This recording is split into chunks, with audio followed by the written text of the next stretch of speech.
Good morning, I'm Carol Brotherston. Welcome to Piano Lessons in the Car, podcast number 2. Today I want you to visualise your keyboard, and depending on how familiar you are with the piano by now, you might be able to visualise all the white notes, but let's start with the black ones first. So visualise there are groups of 2 and 3 black notes, and they just repeat all up and down the keyboard. Can you see that? Okay, so far so good. In between the black notes are the white notes. Okay, everybody can imagine that. You might not imagine it quite in detail, but that's okay. And if you were able to look at a keyboard right now, you could see that the white notes have different shapes. And also, you've probably seen the same pianos that I have, where people have put stickers on the notes or colour codes on the notes, and that jars me. The minute I see it, it's like somebody slapped me, because there are only 7 white notes: A, B, C, D, E, F, G. That's it. That's all you've got to learn. And actually, if you look at the keyboard, you'll see the white notes are different shapes. So all you actually need to learn are the shapes. It's like a child learning a square and a triangle and a circle. It's no more complicated than that. So when we add stickers to the notes, we're just adding a layer of complexity that's not needed. And also, well, part of the difficulty with putting stickers on the notes is if you've played and you've learned with the stickers on the notes, then you go and play somebody else's piano, you won't know where to start. If they don't have stickers on the notes, you'd be absolutely lost. So we don't need the stickers. It's a bit like writing, here's something ridiculous, wet on water. It's like writing the word wet on a puddle.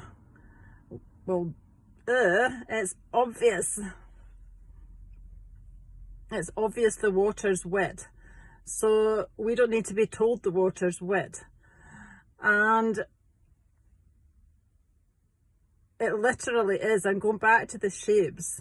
It's the circle, it's the square, it's all of that. It's also, if you think about as a child, I've already mentioned this, but it just sticks out to me.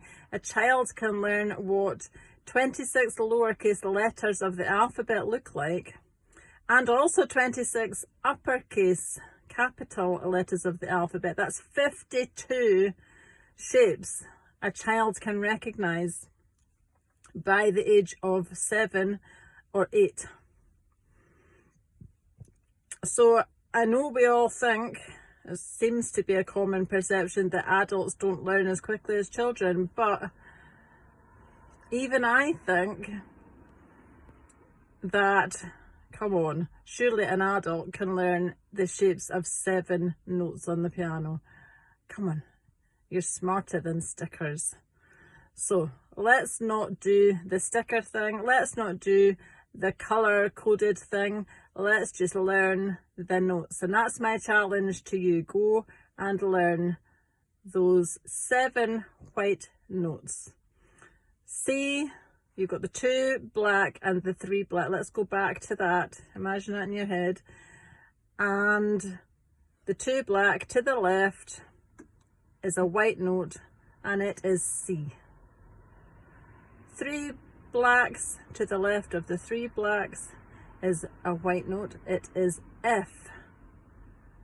2 anchor notes. In between the 2 black notes, your group of 3 and the group of 2, in between the 2 is D. And that's how you should learn them. Learn them randomly, dotting about like that. Don't pick one note and work out all the rest from that one note. As I said yesterday, if you know what F is now, which you do, because you can see it in your head. You can see the 3 black, you can see to the left is F. You know where F is, so technically you could work out the E's before it to the left and G is after it to the right. And you can get by with a little bit of that, but actually you need to be able to swoop down on the notes without thinking about it. Look for the two, challenge yourself with this. Look for the 2 blacks on the piano, and D is right in between the 2 blacks. Find all the D's on the piano, then all the F's, then all the C's, and just repetition. That is how you learn these things, and it won't even take much repetition for an adult to learn the 7 notes.